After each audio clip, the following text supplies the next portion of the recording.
it snowballs, and eventually you're going to have a solid foundation of people who are learning from you.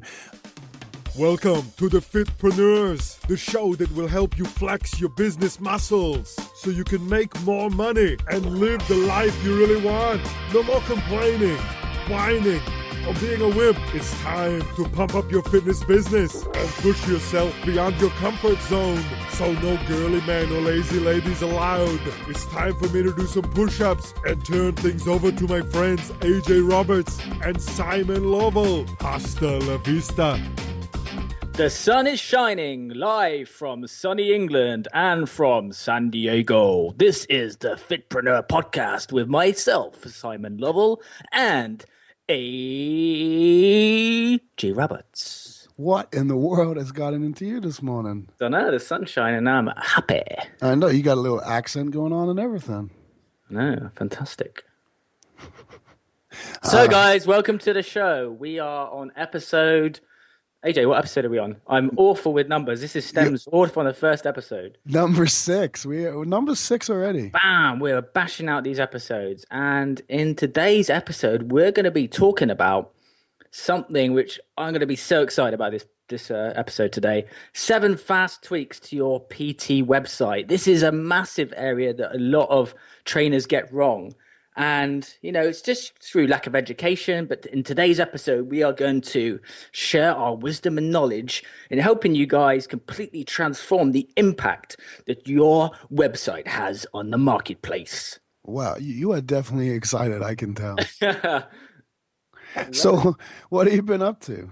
Well, since we last spoke, a couple of things have happened. One of my clients recently got approached by a TV production company for his new website. I generated a video marketing funnel for him, and within a month, he got approached by a TV company to be doing like a series. And I thought that was awesome. So I've now developed my own new kind of product. It kind of sparked the idea of having like a 3-day event and having like workshops on like TV presenter stuff, because that's how I got started. Was I got TV presenter training, and that really helped me to get a lot more confident on camera, which got me TV work. It got me to work with Jamie Oliver. It got me presenting on Sky TV.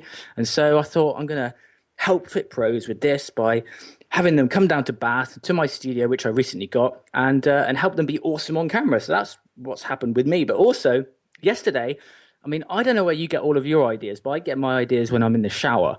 And I came up with this random idea, and this is going to get bleeped, but I'm going to say the word, so that's cool. I was like, I want to do a post with like 100 tips on how to be fucking awesome and include the word fuck. And I was thinking, I've got huge resistance to this because people aren't going to like me using that word. And I was like, sod it, I'm going to put it out there. It got the most shares I've ever had on a post. And people were loving it. They were sharing it. They were saying the F word. They've been loving it. And so I'm going to put it on my blog. And hopefully that's going to get loads of shares. And it was just I don't know, just random idea turned into something which got a bit viral. So I'm excited. What a rebel. What a rebel. So what's interesting is you're not just a pretty voice. You're a pretty face too. You've been on TV. You've done a lot of cool stuff. And I remember the first time when we were over here shooting some videos. I can't even remember what you were shooting for. I was holding the camera. We were on the beach. We were walking on the beach and we were shooting. And it was like as soon as that little button went on, the green light, you just transformed into this like whole different person. There was a whole different energy. There was a whole different personality. And I was like, where did that come from? No, I'm saying like when that camera goes on, you know how to perform in front of the camera. So I'm just saying that the trainers are lucky that you're going to be teaching this stuff, because I think I don't know whether consciously you know or not, but it's like when that camera goes on, you're on point. And that's something that a lot of people don't. When that camera goes on, usually people freeze. Well, in that case, I'm going to strap a GoPro to my head permanently and have it on a stick facing me, and maybe I'll just be awesome all the time. Yeah, absolutely. I think that the world needs more of Mr. Simon Lovell. Well, I'm sure people would disagree with that, but there you go. Well, AJ, tell everyone what your gym story is. I'm intrigued to hear this. Oh, yeah, so talking about being a celebrity. So I've been going to the same gym here in San Diego since we moved a couple of years ago. When I first moved here, I was still, big AJ, 320 pounds, just retired from powerlifting. And of course, my transformation over the years, lost over 100 pounds, stepped on the bodybuilding stage. So the gym has seen me go through that transition, but very few people actually knew know who I am in that gym because I'm not the kind of guy that like makes like I don't announce like, oh, I'm AJ Roberts, world record holder. I do this, I do that. Like I keep it, I just go to the gym to train, and the less people actually that bug me, the better. But over the years, we've made some good friends with a lot of people. And yesterday, I was walking in the gym. One of my friends is a trainer there. And he's a male physique competitor. Anyway, he comes up to me and he says, "Hey, bro, hey, are you famous or something?" And I'm like, "What do you mean?" It's like, I was hanging with my friend and I mentioned your name, and he didn't stop talking about you for like an hour, like an hour and a half. He was like, "Who are you?" So anyway, I ended up, telling him, and he actually used to be a powerlifter. He's that's how we first met. He was wearing a West Side Barbell shirt in the gym, and so anyway, I'm telling him, and it's funny because to me, I'm famous in my own little world, right? Like the people who know you consider you famous or a celebrity, or you have some pull in certain areas, but in the real world, unless you're on TV and you got a camera crew following you around, people really don't know who you are. So it was interesting to me, the shift. And he said, "Well, I'm glad I was friends with you before I knew that. I probably would have been intimidated." I just laughed, and he had no idea I traveled the world. He had no idea about the podcast, and so hopefully he starts listening to this thing and helps his business. But it's just funny because at the end of the day, like I think it goes back to like lesson here is people, they say build it, they will come, and that's not true. If people don't know who you are, they don't know where you are, they don't know what you do, they're never going to show up at your doorstep. So, maybe I need to tell my story more, but it's not like I'm looking for personal training clients. But the point is, are you looking for celebrity status though? oh, yeah, of course. I'm the next Arnold. I mean, that's why we have him introing us, is trying to get that in, right? Well, I'm still waiting for the onesie company to sponsor me, but they've not come around yet. So I think they should have a signature line. I don't think the sponsorship is cool. I think they need to license your name and have a Simon Level signature line. I mean, you've introduced onesies to the world. Like I never would have worn a onesie before I met you, and I'm sitting here right now. I'm in my onesie. Are you kidding me? I'm in my onesie. It is black. It's pretty cool. It's not like your pink one, but. I have a client developing a post workout onesie, which I think is going to be awesome. So. Oh, just like sip it on when you're done. It needs to have like a texture of a towel or something to dry you off. And I think Camille LeBlanc Bazinet is obviously going to have to get into that, and there's going to have to be some real awesome video. Oh, I'm sure we can arrange that with Dave. Anyway. Moving on, but I think most people probably tune into the show and just skip the first 20 minutes and go right to the content. If you are listening and you like hearing about our life, then we appreciate your ears. But we'll move along quicker today. Yeah, definitely. So I'm super excited about this episode. Before we go into the meat and potatoes about your website, how to improve it, I'm super pumped about this one because I'm just really super passionate about the website stuff. Please give us a review. Head to iTunes. Just while you're sat here now, just head over to iTunes, click the review. Obviously, you hit the 5 stars because we don't want to see any of that 1 and 2 star stuff. Hit the 5 stars. Just please spend some time to write in there. We really do appreciate your reviews. Also, if you're on the website, thefitpreneurs.com, that is the website address, right? Yeah, it is. Then please like the post and comment because we really do appreciate your interaction and comments, and we do read every one of them, and it just keeps us motivated. Every time we see a comment or a review, we're like, yeah, we're doing the right thing. So really, really appreciate your guys' input, and thank you very much. But getting into today's show, your website, as much as I believe that the website isn't the be all and end all, and a lot of fit pros are like super focused on, my God, I need to like dominate SEO, and like if I don't do that, my business is going to die. Even though that's not the actual issue, and there's a lot more to building your business and just a website and the things on it. If you do have a site or you are developing one, then we want to make it as good as possible. So I have put together 7 simple tweaks that you can make, whether you reach out and make the phone call to your web designer or whether you implement it yourself, that you can make right this second, well, not literally this second, but at some course over the future, to help you generate more clients and really build that relationship with potential clients to be. AJ, before we move into this, like you were both like big on internet marketing.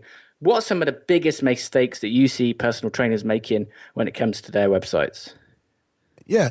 It's funny. I got my start in the marketing side by building websites. And I think like nearly everyone who gets into internet marketing at some point has a web company or something. But that's how I started. I actually took one class in college, math. I had to take a math class, and computer science 101 was on there. And, ones and zeros is pretty extensive math. And that was what I took for my math credit. Little did I know that one course is actually the whole reason I am where I am today, because being able to build websites opened up the doors. And then when I realized that it wasn't the websites that make the money, it was the marketing of the website, that's when things began to change for me. But what I see, and I think most people go about their entire business this way, it's that it's a brochure.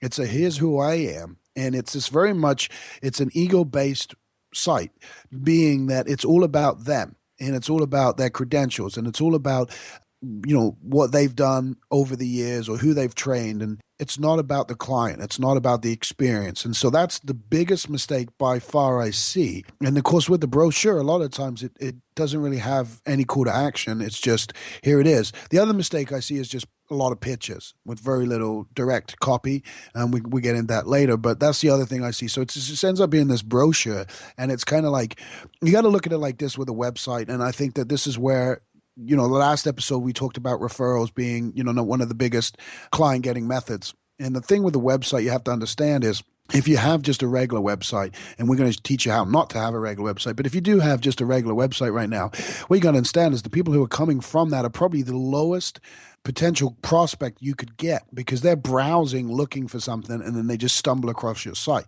What we want to do is we want to draw people in and then capture them and then put them through our sales process. There's three phases. There's traffic, there's the conversion, and then there's the delivery. And the getting the people to the website, that's an important part of it. We don't want to just a brochure website out there where if someone stumbles across it, they'll find out about us, because those clients are not going to be our best converting clients. They're not going to be our best clients in general. So that's what I see. Definitely. Now, before we go on to these, like, this is probably like so critical, and I'm sure you'll agree with me, AJ, is that you may have ran some adverts, you may have done some promotions, you may have, done some Google ads, and you may have sent traffic to your website, and you may now believe, oh my God, that stuff doesn't work. Facebook ads doesn't work.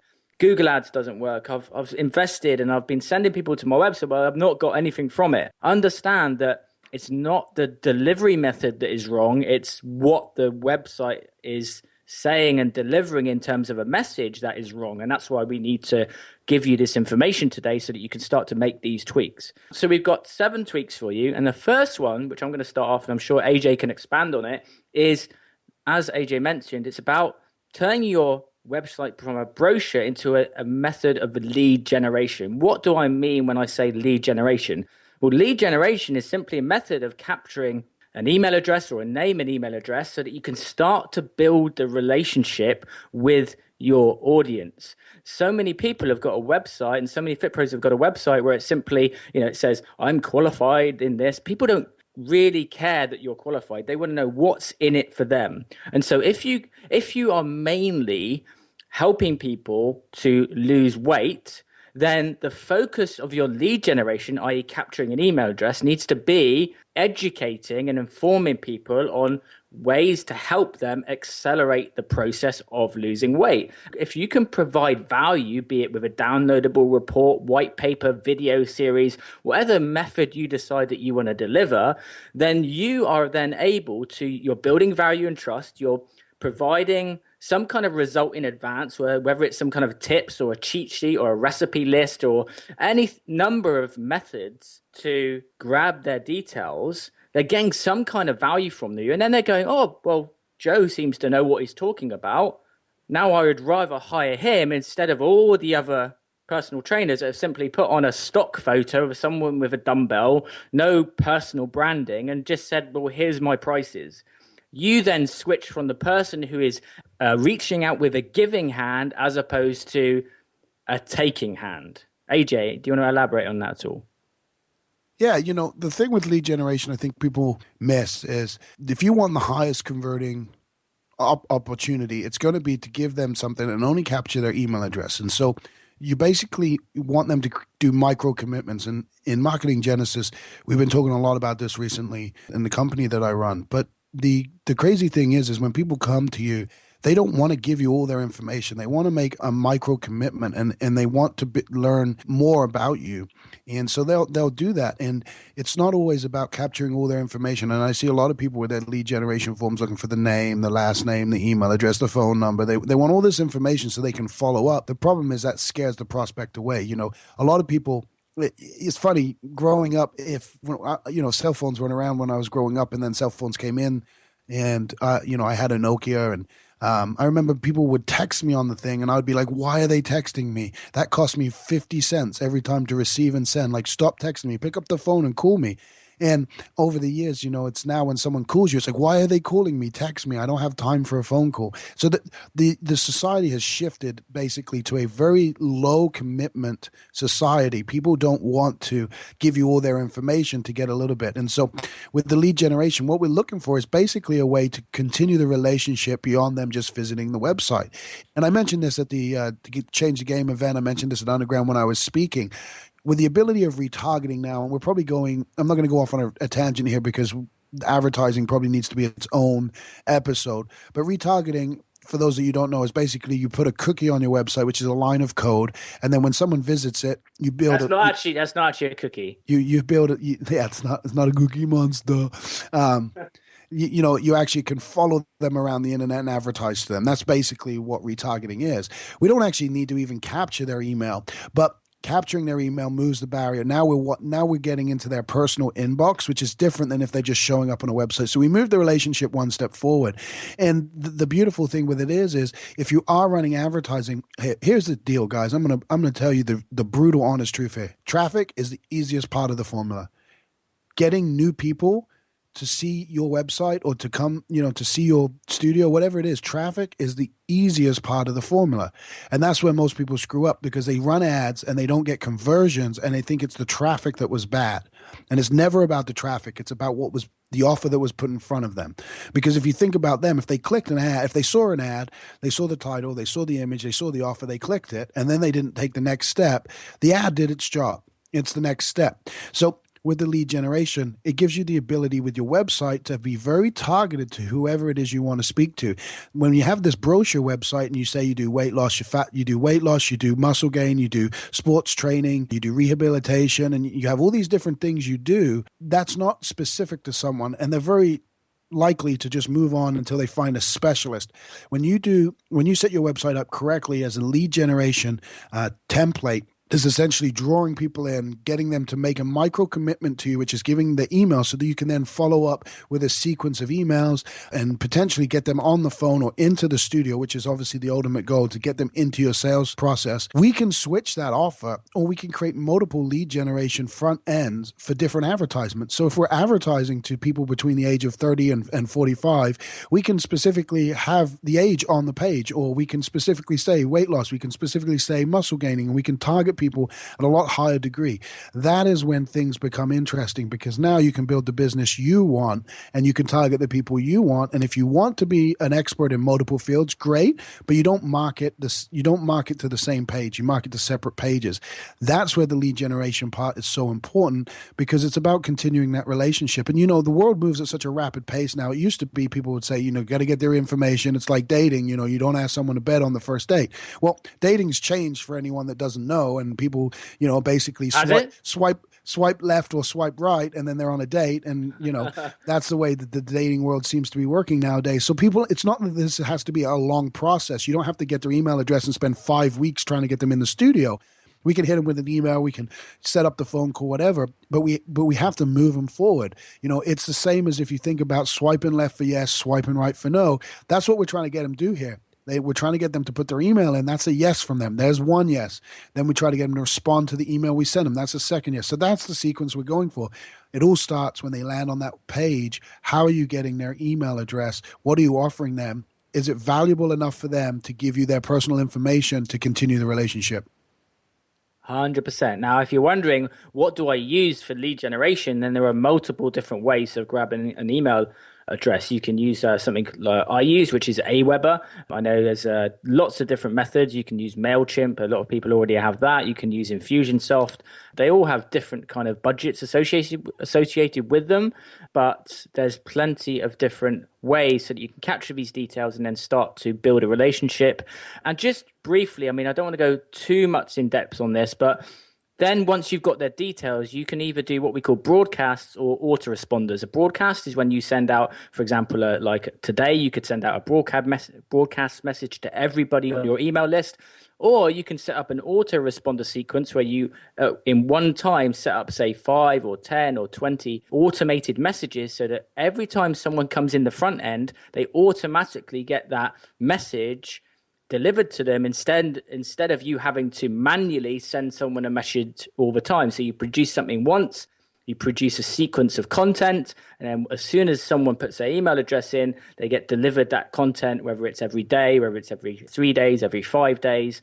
And that way you can build a relationship and you can have an automated marketing system in place. And just quickly on the tech side of stuff, because this is where we usually lose people. And this is usually why when I speak to a trainer who's been training for 5 years and still doesn't have a website, this is why. Tech stuff is simple. There is no best solution. Pick something and roll with it. If you are not web savvy whatsoever, use a template program like Lead Pages to create the pages and use something like Aweber to capture the emails.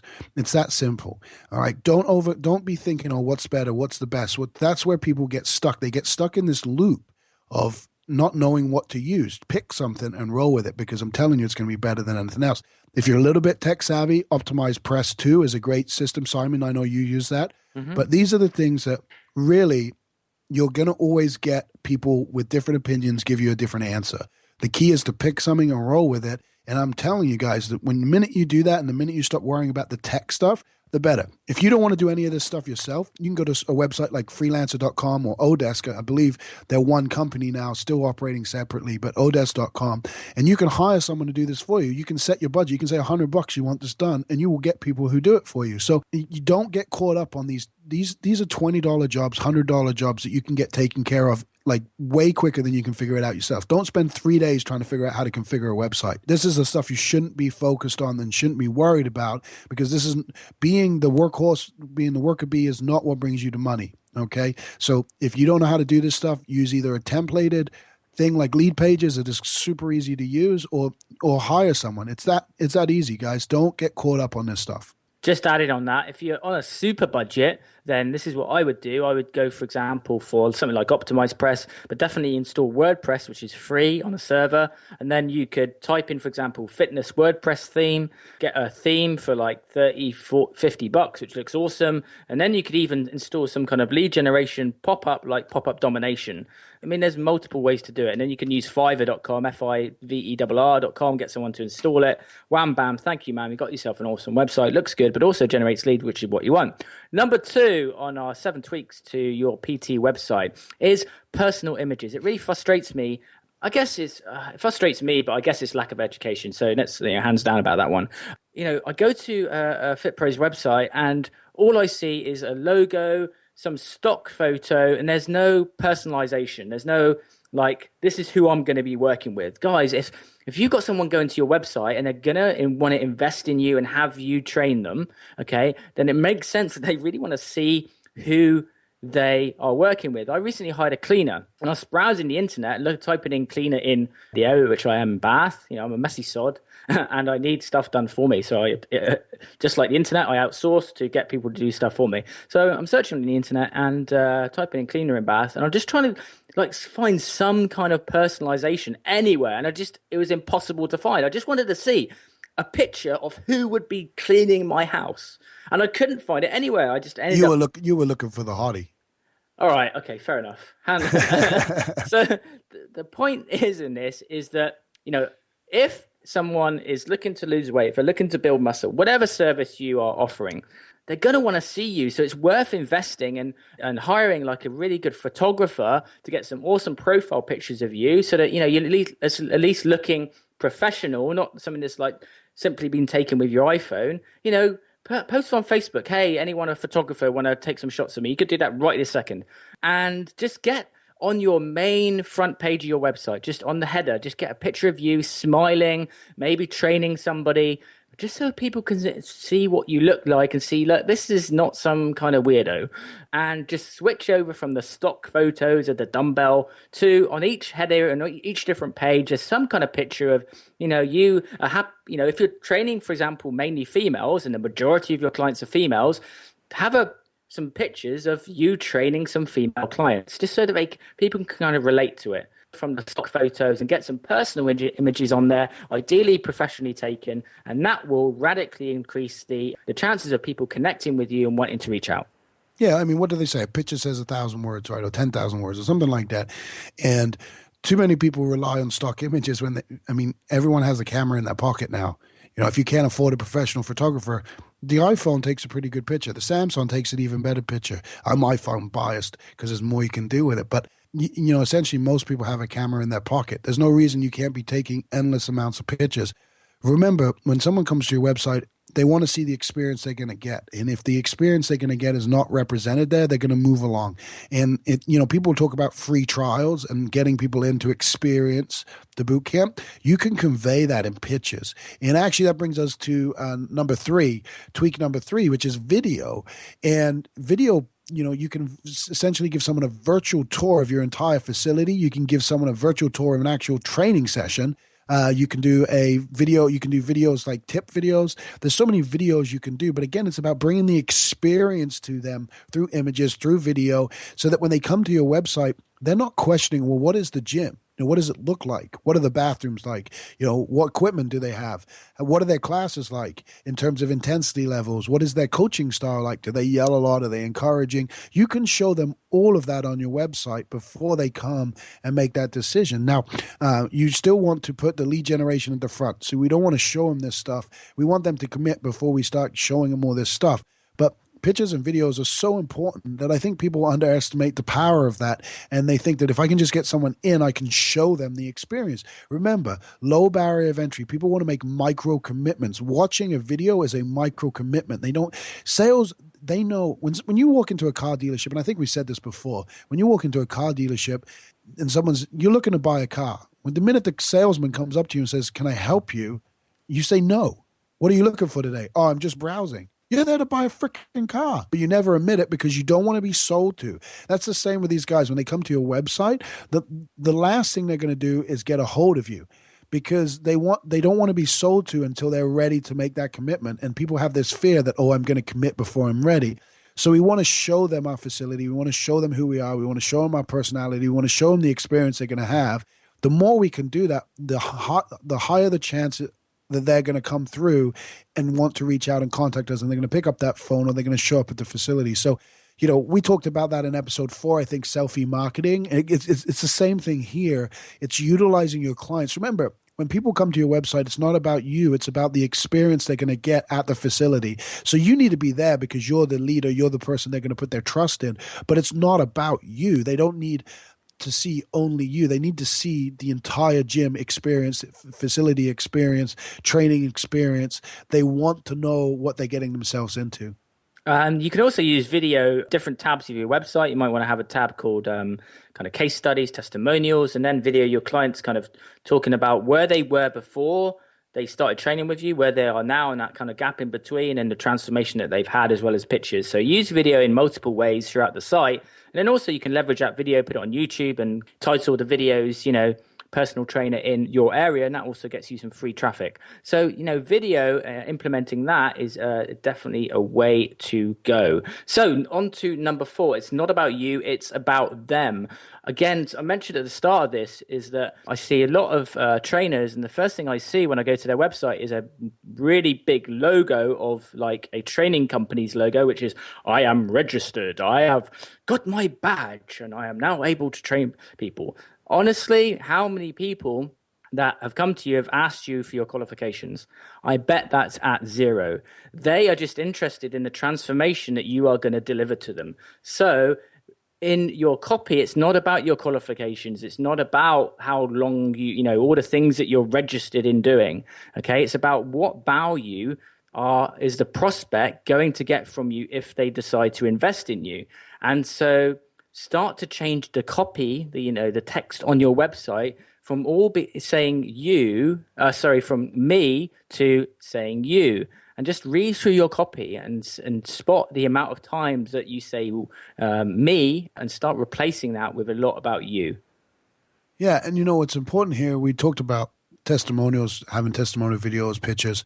Really, that's what people are going to be. They're going to want to get the same results as people you've worked with. So the more you can put it about them and then show them that you're qualified by showing the results versus showing them all, because they don't know what these letters mean. They have no clue. You could have 50 letters at the end of your name, and I guarantee they couldn't tell you what one of those letters stands for in terms of what certification it is or what organization it's with. So remember, what they're doing is, okay, you have a web presence, then that means you're an expert, right? And it's as simple as that. You have a website, you must be an expert. Oh, you have case studies, you've worked with all these people, you must be an expert. These people trust you.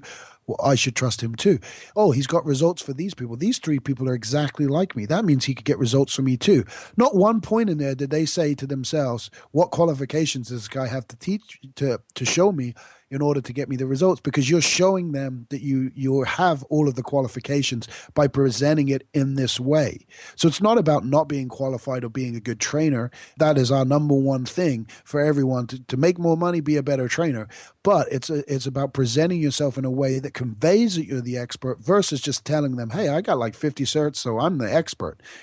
Education means nothing. We spend half of our life learning. We got to spend some time doing. And trainers who go straight and they 18 years of age start training people, by the time they're 24, the case studies they should have would blow any 4-year degree out of the water, because at the end of the day, that is results is what people want. Same with a mechanic. People want a mechanic who can fix their car, not someone who knows how to fix their car. It's a big difference. And I think that too many people highlight themselves and their staff and what they've gone through and the certifications they've taken and what they're an expert in, and people don't care. That's not what people are coming to you for. So it's about showing them that you can get results. You got results before. It's about replacing the copy, like Simon said, with you, so they know you're speaking directly to them. And it's not about what you write about I this and we that. It's about you. What are we going to do for you? What results are you going to experience? What are you going to get out of it? That shift will transform your business. Definitely. Another little micro tip is to, on each page of your website, when you've started switching over to you, is that every page of your website should naturally lead into the process that you want to take them into. So if you've got an about page or you've got a testimonials page, then what is the next logical step that you want the visitor to take? So, maybe you've done your about page and you started talking about how you can help people and what you're passionate about. Then at the end, don't just leave them hanging with nothing to do next. It's like, what link do you want to take them to? Is it into your lead generator? Is it into contacting you?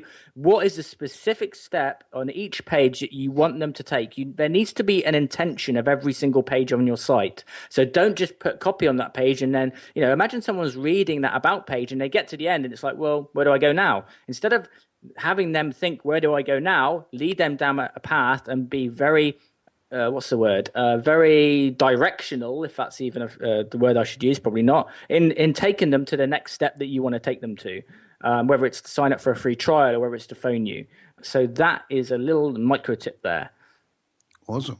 So tip number 6 is, no, it's number 5 now. Oh, bloody hell. Here we go with numbers again.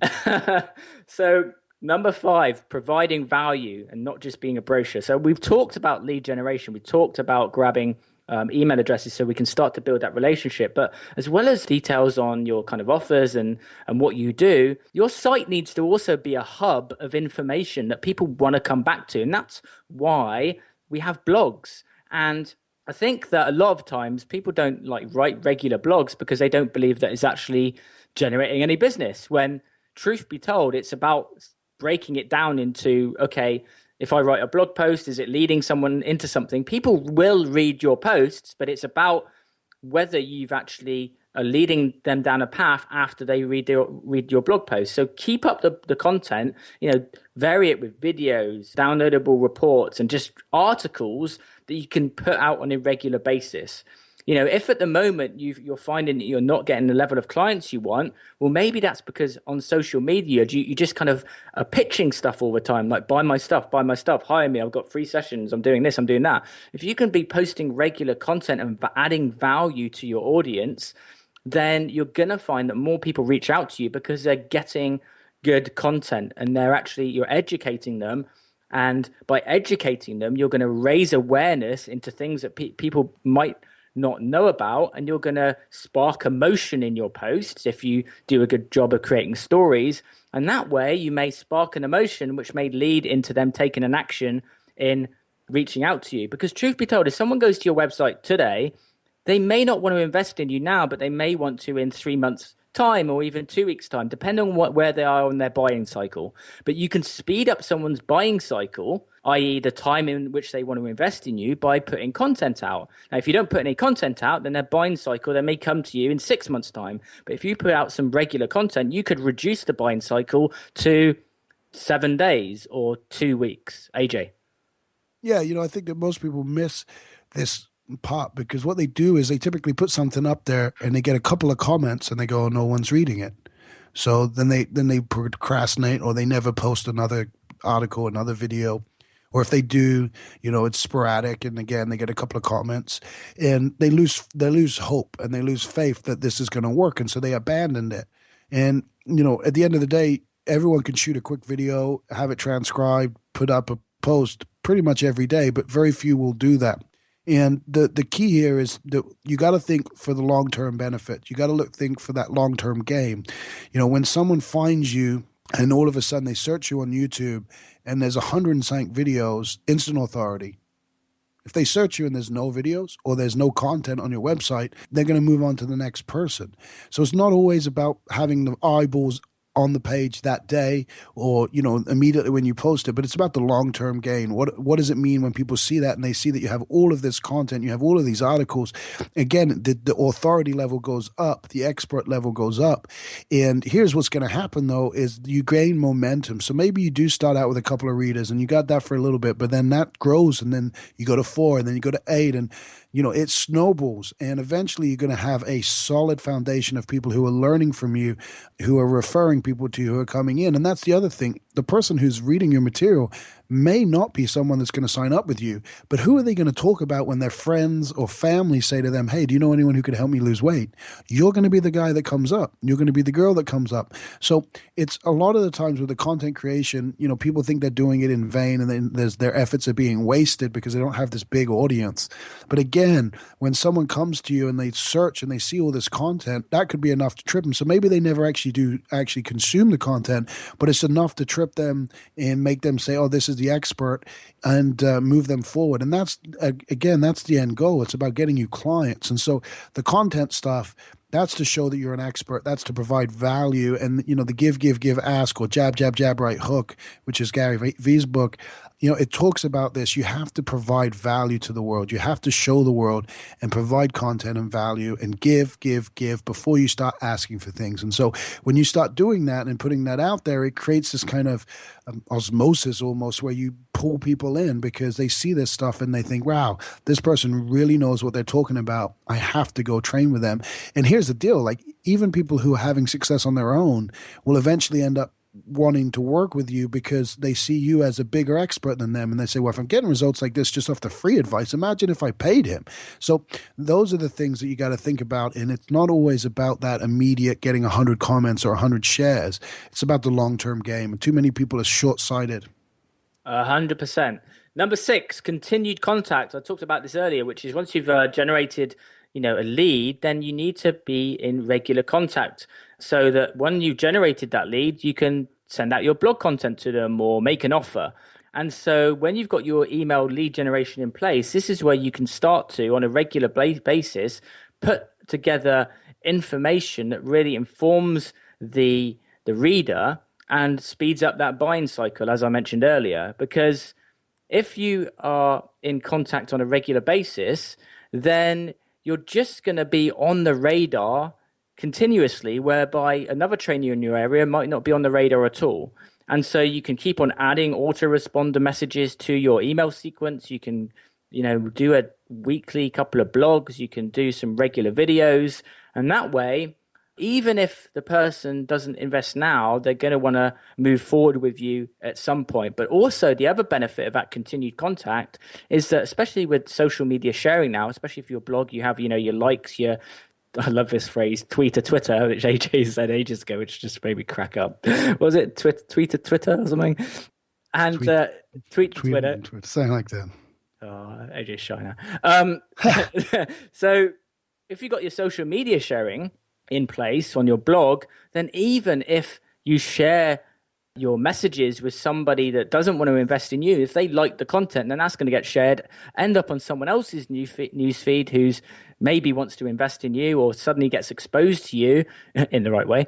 And that way, you may pick up some clients that you never thought possible. So continued contact on a regular basis is a really important way to go. But you're never going to get that if you've got a website which is just a brochure and is not generating leads. I'm glad you clarified the exposure line. I mean, I get worried about you sometimes. My weird sense of humor. I know. But, the email marketing thing, here's what people don't realize is unless they unsubscribe, they want to hear from you. People are so scared to contact their list. Well, what if they unsubscribe?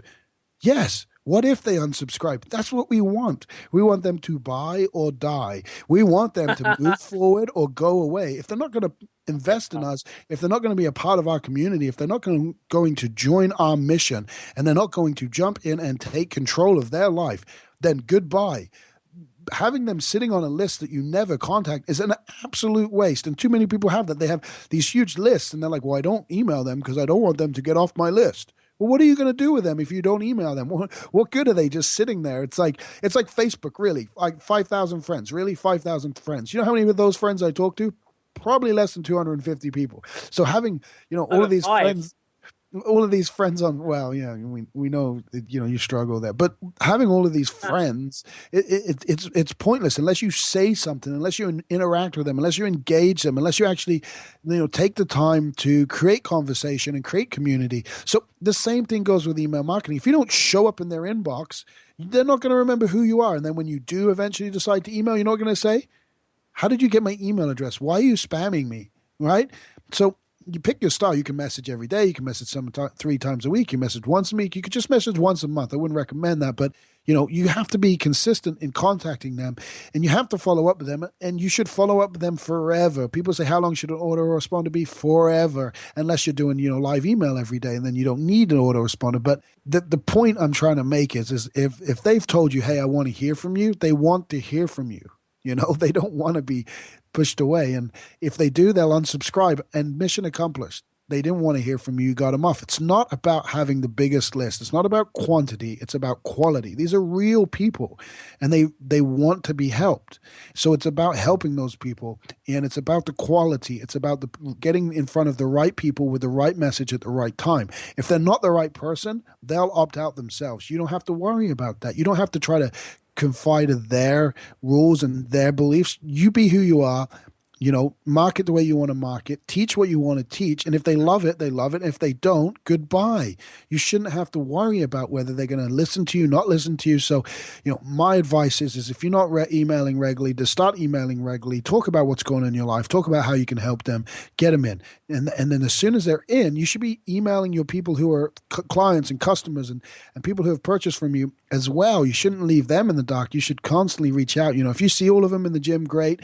But a lot of you have trainers that work for you, and you don't get to interact with those people. So have a newsletter, have a weekly email, have a daily email, and keep in contact with these people. And like I said, if they don't want you to pester them in their email, they're going to unsubscribe. No big deal. It doesn't matter. Whoa. You okay, AJ? I got fired up, then. So I actually swapped this last one around, which is number 7. And if you have marks in your keyboard, if you have marks in your wall which are shaped with your head, if you have almost gone out and bought a shotgun and put it to your mouth, then chances are it's about search engine optimization or SEO. Maybe you find yourself just for hours just going, oh my God, I can't SEO my website. Everything's falling to pieces. Don't worry. There is a better solution. And that solution is with social media now, it's not about adding certain keywords onto your website? Do I believe that you should be putting personal trainer and the area which you live in on your website? Yes, I 100% believe that. But what I don't want you to do is get so effing frustrated that you spend hours and are just constantly. I used to do this. I don't know if you're the same, AJ, but like, because I know that you were involved a lot back in the SEO stuff back in the day, but it's like I make a single change to my website and I'm sat there like next day going, how have I ranked higher on my website? This, guys, understand now that it's more about the quality of what you put out and all the social sharing.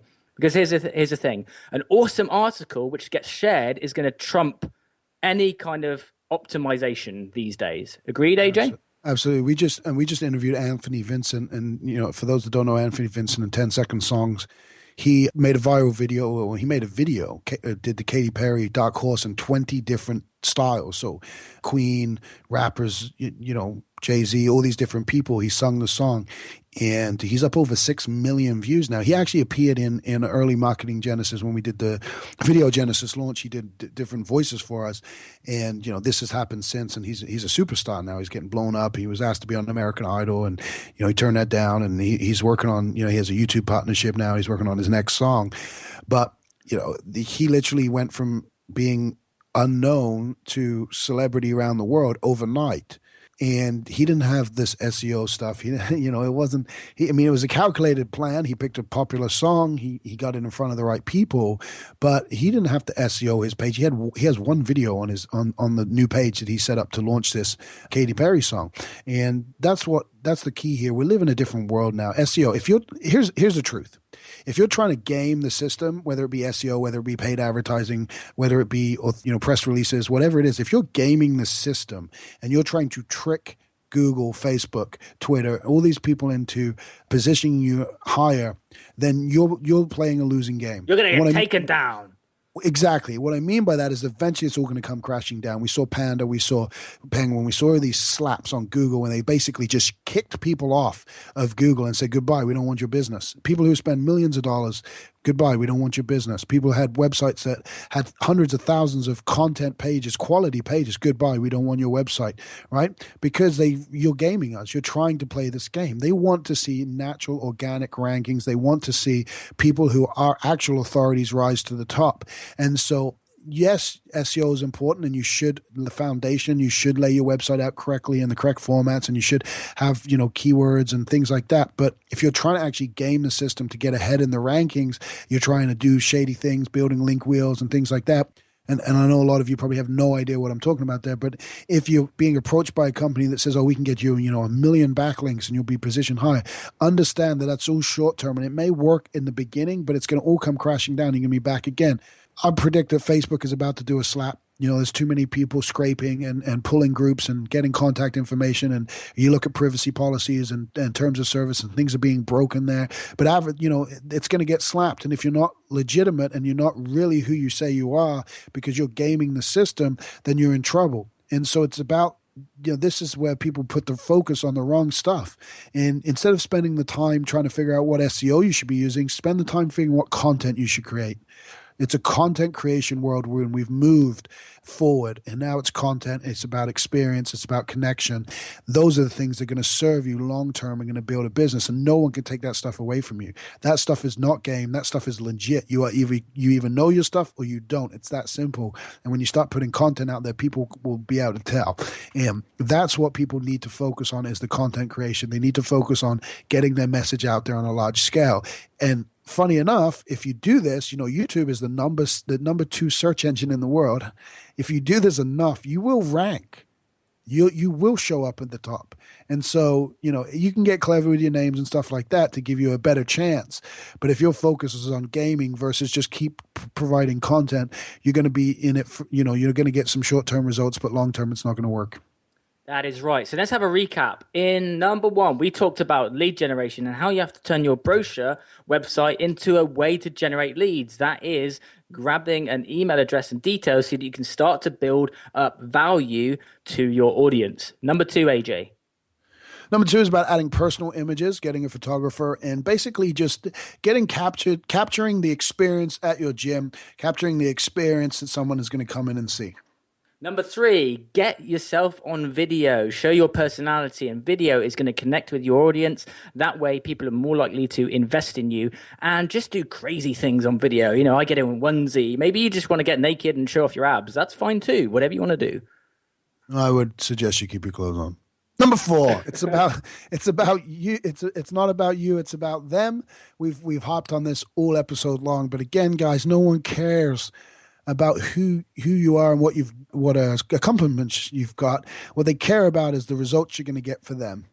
Definitely. Number five, providing value. Put regular content out, create regular blogs, and just give good information. When you're providing awesome stuff to your audience, they're going to come back in droves and want to hire you because you have given them some kind of result. You've generated an emotion that has sparked an interest, and therefore, by providing value, you're going to find out and you're going to end up with loads of different clients. Number six is continued contact through email marketing. Guys, you gotta reach out. You gotta talk to your people. If they come to you for help, you gotta help them. There's no point hiding. There's no point keeping on a list. So get your email marketing in place. Start messaging people. It's a lot easier than you think, and just watch how it transforms your business. And finally, number seven, don't bang your head against a brick wall about search engine optimization, although there is definite place for it. Focus on awesome content that gets liked and shared. Yes, you want to put some keywords on your website, but don't go stuffing all of your pages with stuff, because Google won't like that. In fact, they'll really hate you and maybe even shut you down, and you'll never have a website ever again. I'm sure that won't happen, but it is a possibility. And now that you've got all of these things in place, then you can start to run adverts, and then you're going to find that the money that you invest in advertising, in, you know, maybe you get in the local press and they mention your website, maybe you put some leaflets out and you're driving people back to this website. At least now it's a marketing machine, not a brochure which people land on and go, oh God, not another one. Yeah, you know, that's the biggest thing is, if we're going to spend money on traffic, then we want to make sure we get the conversions. Spending money on traffic is the cheapest way to get new leads. People think it's one of the most expensive, but it's actually the cheapest way to get new leads next to the referral-based business, because we can get in specific targeted people who fit our bill, so to speak, who fit the mode of what we want to train. And, that way our conversions are going to be higher and the time wasted and things like that go down. And it basically ends up being much more valuable than anything else. So I think we should do a whole episode on probably advertising, especially right now with Facebook, versus trying to cover it, it briefly now. So what do you think about that? I think it's an awesome idea. Little cliffhanger for everyone. Cool. Awkward silence. That means that we're going to talk about something else. So, guys, if you enjoyed this episode, please tag us and just put onto Facebook now. Guys, really enjoyed and then tag the Fitpreneurs. Hopefully you've already liked the page, which is facebook.com/ is it Fitpreneurs? It is Fitpreneurs on Facebook. Yes. You'll see the blue kind of, man with the shirt open, Superman style one. So also head to iTunes and put a review in there for us. That would be awesome. But moving swiftly on, we would like to thank, as mentioned before, people for saying good things about us. Dustin has said, loving the podcast. Thank you for creating this for us Fitpreneurs. Also, Andy McCloy says, really dig the podcast. And Scott Seeley says, great episode. I have no idea which episode he's referring to, but I'd imagine it was one of the ones before this one. All of them. All of them. Keep up the good work. AJ, do you want to move on to the question? Yeah, so we got two questions this week, and there's one from two people, very similar. But basically, it's like, anyway, could you talk about CrossFit specific gyms? I like the idea of selling a go rather than the monthly subscription, but it doesn't seem to work for CrossFit gyms. And then again, the same kind of thing. Can you go deeper into CrossFit monthly membership model versus the model you guys have been talking about? And I want to say before we go into the question, and this really applies to any gym that sells a monthly membership, and a lot of gyms do. Boot camps do it. The gym I train at sells monthly membership. So this isn't specific. This question really isn't specific to CrossFit. I think we got a lot of listeners that probably don't have CrossFit gyms or not selling CrossFit as a program, but still offer monthly membership. So I think this is a great question to talk about, because we both have our own opinions, but when it comes to monthly membership in selling a goal rather than the membership, I don't think that's really the question here because you should always be selling the transformation. That's the value. And if you have a sales process, then that's really what you want. Right now, certain gyms are going to have a buzz about them because of what's going on outside of the gym and the noise that it's making in the marketplace. And, with CrossFit, it's on ESPN and, a lot of people see it and they want to do it. And so the sales process has really been shortened because people are already sold on signing up. But it's still important to me. I still think it's important as a trainer to know what the heck their goal is. If they coming in and they just want to do CrossFit and you don't find out why they want to do CrossFit, you failed. Because what happens when they don't show up anymore and you have no idea why they're not showing up? Or what happens when they don't get the results they want and they leave?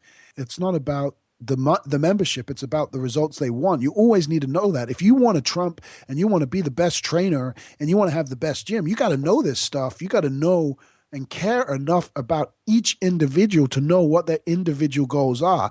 Because I'm telling you now, what's going to happen is there's going to be a point in time where there's so many gyms, the gyms start closing. Starbucks is successful, but they've closed a bunch of places down because they were opening a Starbucks across the road from another Starbucks. You cannot do that. Eventually, there's a tipping point and it goes the other way, and the bad trainers are going to disappear. The bad gyms are going to disappear.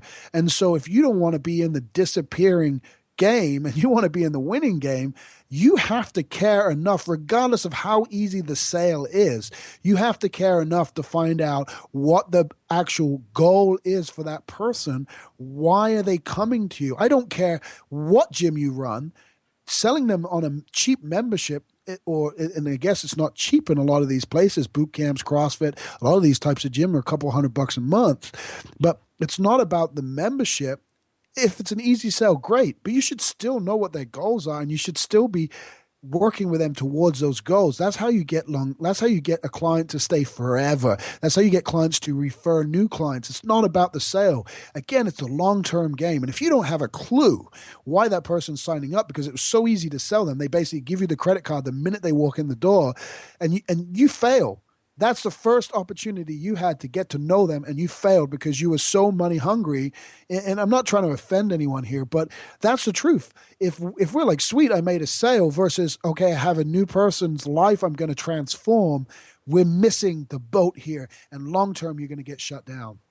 I do actually coach some CrossFit gyms, and actually one of the things is a lot about the retention, and a lot of depends on the gym, but some people drop out of the induction process of that initial week when people go through the training, and you've got to have this follow up. You've got to know what the goals are of the clients because everyone's triggered. If some people are finding it a bit too intense, that may be why they're dropping out. And so by implementing a follow up sequence by email, we can start to obviously build that relationship, get interaction going so we find out more about what's going on. So as much as it's about getting new members in, it's obviously about reducing the amount of people dropping out. And also, of course, a lot of CrossFit gyms also, going back to the pricing issue of the last episode, a couple of episodes ago, a lot of gyms are afraid to raise that price up. And if you're reaching capacity, then you need to be able to raise up your prices if you're not willing to expand to another location.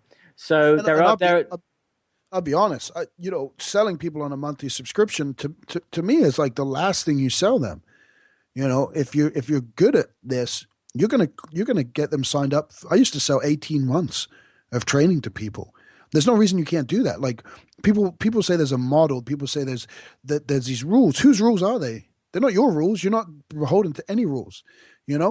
If you own your own gym and you're licensing a name, that's completely different than being in a franchise. There's not the same rules there. You make your own rules just because you've been recommended a certain thing. There's nothing to say you have to follow that model. There's nothing to say you can't sign someone up for 6 months. Yeah, maybe they pay monthly, but that doesn't mean they're not committed for 6 months. They're not committed for 18 months. They're not committed for 36 months.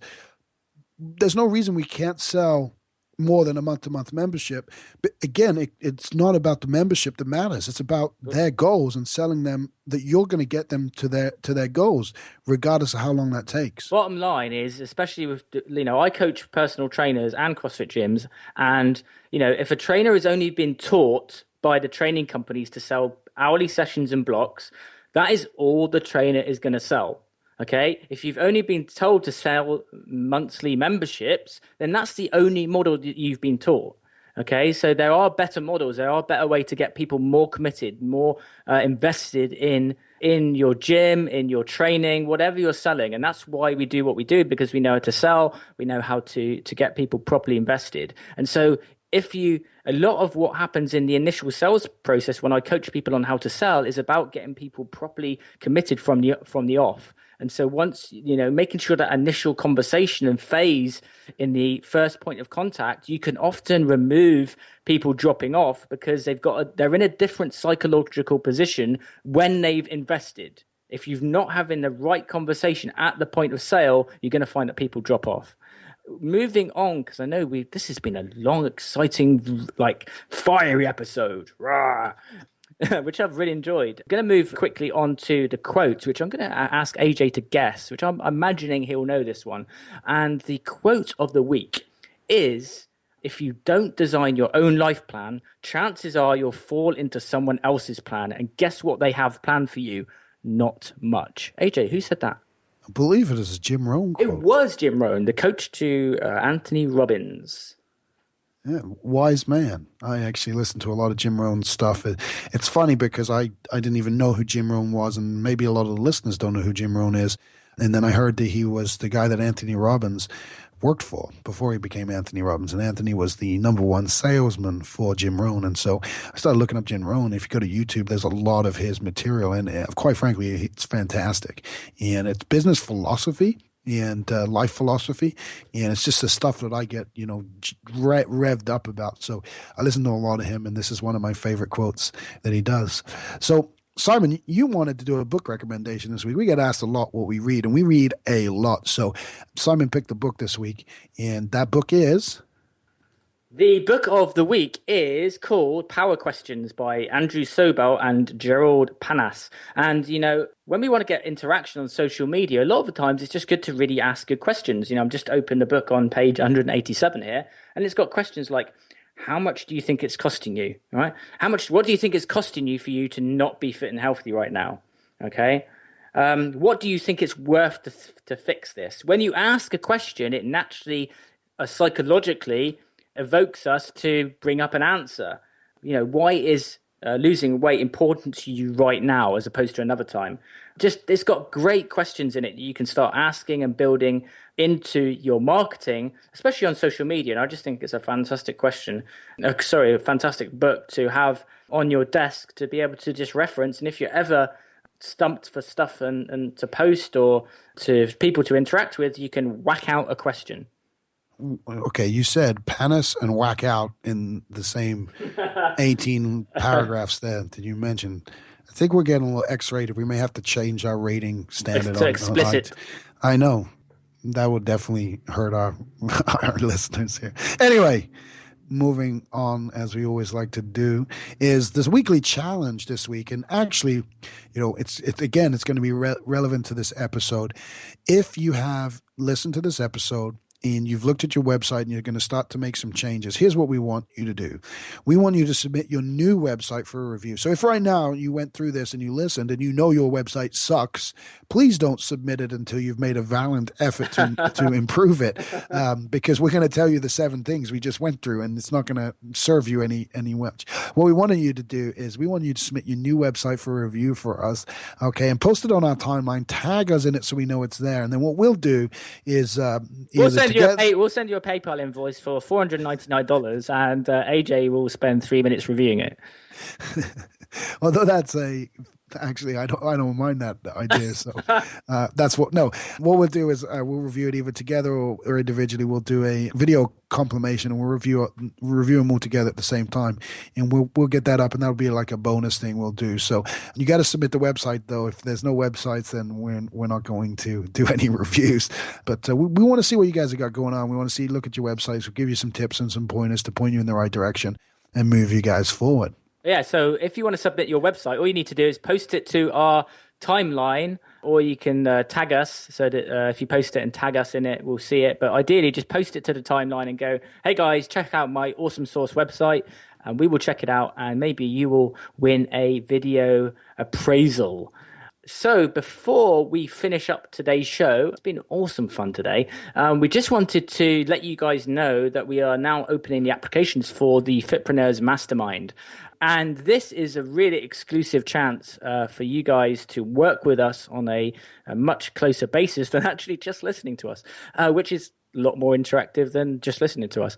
So we this year we're going to be doing some events. We're also going to be having a very high level mastermind, and AJ was going to share some more details with you. Way to cop out on that. Simon has completely forgotten everything he was supposed to say and just dumped it on to me. No, that's the power of podcasts. I can just go over to you, AJ. Yeah, when we started this podcast, we really didn't have an end goal in mind. Like when we started, we were over here, and if you've listened to the first episode, you know what happened.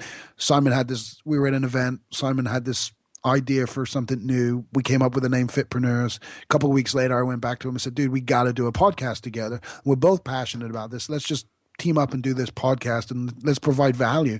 We really didn't have an end goal. We said, maybe we'll do some events, we'll make some videos, maybe we'll do some ebooks, but we really didn't have structure to this, contrary to what probably a lot of people believe. We just two dudes getting on the phone, making fun of each other and providing some value in there, we hope.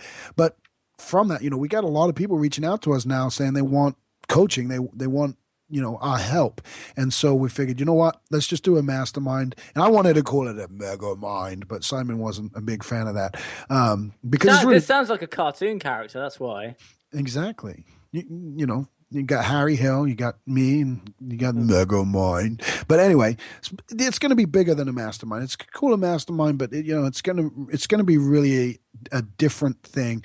We got some qualifications. We're going to we want people who are already doing something and making money online or making money in their fitness business who want to go to that next level. So we're going to set a 100K minimum gross revenue in order to apply. And if you go to fitpreneurs.com/mastermind, is that right, Simon? Yes, it is. I got to make sure I say the right URL. The fitpreneurs.com/mastermind, there's going to be an application form for you there. Yeah, so if you're at that income level then, and you want to go to that next level, and we're talking about building, high 6-7 figure business, and I've built a number of those businesses, and Simon is crushing it with his business right now. Then this is going to be for you. If you're not quite there yet, you're new to the training industry, or you're just getting started, we're going to hold a couple of events this year. We're going to do one in the US, one in the UK. We're still finalizing those, but we're still going to we're still going to have stuff for you guys to come and take advantage of. And the reason we're limiting the mastermind is just because we have other programs that would serve you at a low, like if you're not at that income level yet, we have other programs both individually that would serve you. And so you can go to thefitpreneurs.com and then you can click on Simon's head or my head, and you can reach out to us that way to find out what those things are. That is it. Guys, we will see you in a following episode. As always, please head to iTunes, give us a review. Just, add us on Facebook. Just say hi. We're just normal people that want to, have some interaction apart from, normal is debatable. Very true. We do like to hear from people, right? Yeah, 100%. We want to hear from you guys. We want to know that you're taking action, getting success, and living the life that you want as a fitpreneur. So thank you very much for joining us. We will see you in another episode, and take care. Guys, thanks for the killer episode. Listen, if you want to take your fitness business to the next level, terminate your competition, create ultimate freedom, buy new houses, cars, which could blow up, travel the world, or open your own gym where you can lift really heavy weights, then head to www.thefitpreneurs.com/free call for details on how to apply for your free accelerator call. Until the next episode, hasta la vista, Fit Pros.